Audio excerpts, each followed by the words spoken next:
دیکھیں اس میں Punjab food authority کی ٹیمز ہر وقت متحرک ہے. 24/7 ہم لوگ جو ہے وہ کام کر رہے ہوتے ہیں. اور یہ اب جو ملاوٹ مافیا ہے، جو مضر سے چیزیں بیچنے والے لوگ ہیں، اچھا انہوں نے جو ہے نا نئے نئے حربے استعمال کرنا شروع کر دیے ہیں. جیسے یہ کچھ دن پہلے کی بات ہے کہ مسافر بس کی ڈگی میں جو ہے نا وہ یہ گوشت سپلائی کرنے کی کوشش کر رہے تھے. 4,000 کلو گرام گوشت ہم نے رحیم یار خان کے قریب پکڑا اور اس کو ہم نے طلب کیا. جو لوگ اس کو لے کے جا رہے تھے ان کے اوپر FIRs بھی کروائیں. تو اسی طرح سے اگر ہم دودھ کی بات کرتے ہیں تو دودھ میں بھی اب یہ ملاوٹ مافیا جو ہے، کیونکہ ہم نے ان کی تقریباً 130 کے قریب گاڑیاں جو ہیں جو کہ جعلی دودھ سپلائی کرتی تھیں، جو کہ کیمیکلز والا دودھ سپلائی کرتی تھی، ان کو ہم نے قانون کے مطابق بند کر کے رکھا ہوا ہے. تو اچھا اب یہ کر رہے ہیں کہ مسافر وینوں کے اندر بچوں کی جو اسکول وینز ہوتی ہیں ان کے اندر اور اس طرح کی گاڑیاں، ایون کہ جو ٹویوٹا کرولا گاڑیاں ہوتی ہیں جو کہ پرسنل یوز کی گاڑیاں ہوتی ہیں، ان کے اندر گوشت اور دودھ جو ہے اس کی سپلائی کو جو ہے نا یہ لوگ کر رہے ہیں. تو میں یہ بتانا ضروری سمجھتا ہوں کہ 1 جنوری سے لے کر ابھی تک پنجاب فوڈ اتھارٹی کی گوشت کے حوالے سے 372 FIRs ہیں. 18 ملین کلو گرام سے زیادہ گوشت ہم نے چیک کیا اور اس میں سے تقریباً 8,82,000 کلو گرام جو مضر صحت گوشت تھا اس کو ہم نے طلب کیا. اور اس کے اچھا جو سپلائرز تھے ان کے اوپر پرچے کروائے اور اس میں سے مردہ مرغیوں کا کاروبار کرنے والے لوگ اچھا بھی آپ تھے نے کہا جو کہ جو سپلائرز ہیں، کیونکہ ظاہر ہے اصل جو کام ہو رہا ہے وہ تو سپلائرز اور جو خریدار ہیں ان کے درمیان ہو رہا ہے. یہ ان کے خلاف کیا سزائیں ہیں، اور صرف یہ جو لوگ ہوٹلز والے جو لے رہے ہیں ان کے خلاف کیا کارروائی ہو رہی ہے؟ قانون کیا کہتا ہے؟ کتنا فائن لگ رہا ہے؟ کتنے جرمانے ہو رہے ہیں؟ دیکھیں دو چیزیں ہیں اس پہ. ایک تو یہ ہے کہ وہ سپلائر جہاں سے وہ بھی کوئی بھی کنسائنمنٹ پکڑی جاتی ہے، بے شک وہ دودھ ہے یا گوشت ہے، ایک تو اس کے اوپر پرچہ کیا جاتا ہے. اگر وہ اس طرح کا گوشت کسی شاپ سے پکڑا جائے یا ہوٹل یا ریسٹورنٹ سے پکڑا جائے تو اس کے اوپر ہم پرچہ کرواتے ہیں اور اس کی جو بیکورڈ ٹریسیبلٹی لیتے ہوئے جو اس کا سپلائر ہوتا ہے اس کے اوپر بھی ہم پرچہ کرواتے ہیں. اور اگر وہاں پہ کوئی ہائیجین وغیرہ کے ایشوز ہوتے ہیں تو اس کے اوپر ہم جو ہے وہ فائن کرتے ہیں. تو یہ ہماری جو پنجاب فوڈ اتھارٹی کی کارروائی ہے وہ بیسیکلی جو ہے نا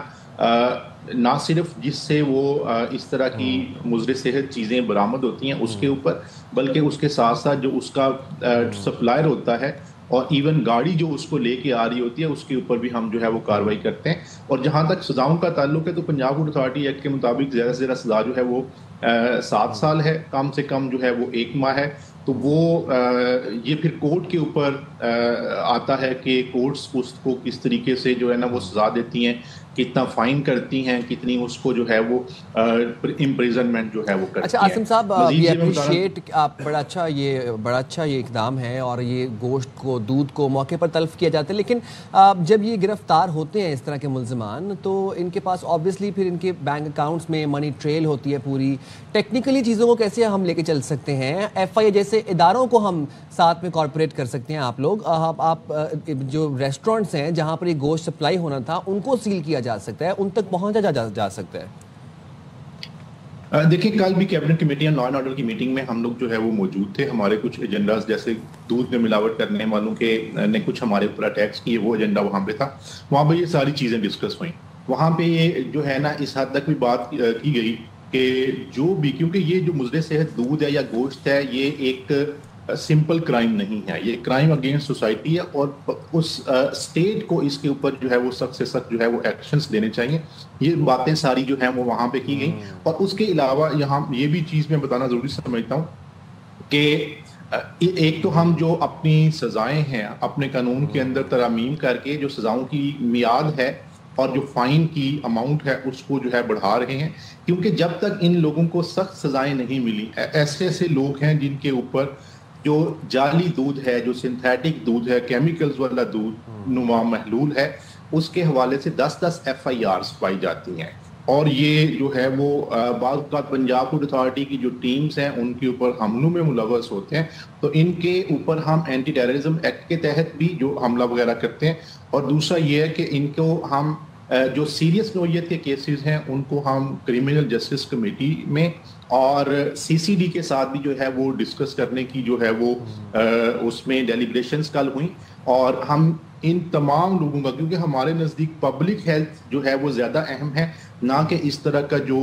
غلط قسم کا اور 2 نمبر قسم کا جو ہے وہ کاروبار ہے۔ اور ابھی تک عاصم صاحب جو لوگ پکڑے گئے ہیں، جن کو گرفتاریاں جو ہوئی ہیں، انہوں نے بتایا کہ کراچی میں کس علاقے میں یہ سپلائی ہونا تھا گوشت، کوئی کیا فوڈ ریسٹورنٹس تھے، کیا ایڈریسز تھے، ہوٹلز تھے، وہ کیا تھے ایڈریسز؟ دیکھیں ابھی تو یہ لوگ 2 جو سپلائرز تھے یہ پولیس کسٹڈی میں ہیں، ان کی انویسٹیگیشنز جو ہیں وہ چل رہی ہیں، اور رپورٹلی تو ہمیں یہی بتایا کہ کراچی میں مختلف ریسٹورنٹس کے اندر یہ جو ہے وہ پرووائڈ ہونا تھا۔ مزید جب تحقیقات آئیں گی تو ہم میڈیا کے ساتھ بھی وہ شیئر کریں گے کہ کون سے ہوٹلز کے یا ریسٹورنٹس کے ساتھ انہوں نے جو ہے نا اس کو سپلائی کرنا تھا۔ میں یہ بتانا بھی ضروری سمجھتا ہوں کہ پنجاب فوڈ اتھارٹی نے گوشت کے علاوہ دودھ کے اوپر بہت بڑی کارروائیاں CM صاحبہ کی ہدایات کے مطابق پچھلے 2 ماہ کے عرصے میں پنجاب فوڈ اتھارٹی نے تقریباً 450 کے قریب FIRs جو جعلی دودھ کو سپلائی کرنے والے تھے ان کے اوپر جو ہے وہ کی، اور میں یہ بتانا ضروری سمجھتا ہوں کہ ہم ان کے گاؤں کے اندر ان کے جو ہائیڈ ہاؤس تھے، وہ حویلیاں جہاں پہ یہ جعلی دودھ بنا رہے تھے، ان کے اوپر راتوں کو 2 بجے، راتوں کو 3 بجے، ویری ارلی مارننگ جو ہے اٹیک کرتے ان کو پکڑا،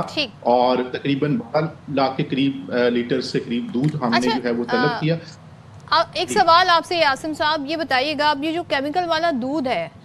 اس میں دودھ تو نہیں ہوتا، بہت کم مقدار ہوتی ہے، اس میں ہوتا کیا ہے؟ کیا کیا اجزاء، کیا کیا انگریڈینٹس ڈالتے ہیں یہ لوگ؟ دیکھیں میں یہ کہوں گا کہ یہ غذائی دہشت گرد ہیں اس وجہ سے کہ یہ غذا کے ذریعے سے لوگوں کو وہ چیزیں کھلا رہے ہیں جو ان کی صحت کے لیے نقصان کا باعث ہیں۔ فار ایگزامپل کہ یہ جو کیمیکلز والا دودھ ہے، اس کے اندر ایک تو خشک دودھ ہوتا ہے جس میں کوئی فیٹ نہیں ہوتی، یہ اس کے اندر ویجیٹیبل فیٹ جو ہے وہ آئل یا گھی سے ایڈ کرتے ہیں، اس کے اندر مختلف کیمیکلز جن میں ہائیڈروجن پر آکسائڈ ہے، جن کے اندر بعض اوقات جو ہے فارمالین ہوتی ہے جو مردوں کو پرزرو کرنے کے لیے استعمال کی جاتی ہے، اس کے علاوہ مختلف قسم کے جو نشاستہ کے لیے یہ چیزیں ایڈ کرتے ہیں، گلوکوز وغیرہ یا شوگر اس کے اندر ایڈ کر دیتے ہیں تاکہ اس کا کچھ ٹیسٹ جو ہے وہ بن جائے۔ اب یہ جو کیمیکلز والا محلول ہے یہ بالکل بھی دودھ نہیں ہے، اس میں کوئی غذائیت نہیں ہے بلکہ بیماری ہے۔ بیماری اس وجہ سے میں کہہ رہا ہوں کہ WHO کی رپورٹ کے مطابق اگر یہ دودھ جو ہے وہ اس طرح کا محلول کنزیوم کیا جائے تو ورلڈ ہیلتھ آرگنائزیشن کہتی ہے کہ اس سے آپ کے جو ہے وہ کڈنیز، آپ کا لیور، آپ کا جو ہارٹ ہے وہ افیکٹ ہونے کا خطرہ ہے، اور یہ میں بتانا ضروری سمجھتا ہوں کہ یہ لوگ جو ہیں یہ سماج کے دشمن ہیں، بالکل سماج کے دشمن ہیں، بالکل دیا جائے۔ پاکستان کے اندر جو 40% بچے سٹنٹنگ کا شکار ہیں، اور وہ بچے جو ہیں وہ بڑے شہروں میں سٹنٹنگ کا شکار ہیں۔ صحیح بات ہے، اور بہت اس حوالے سے پنجاب فوڈ اتھارٹی زبردست کام کر رہی ہے۔ Thank you so much Muhammad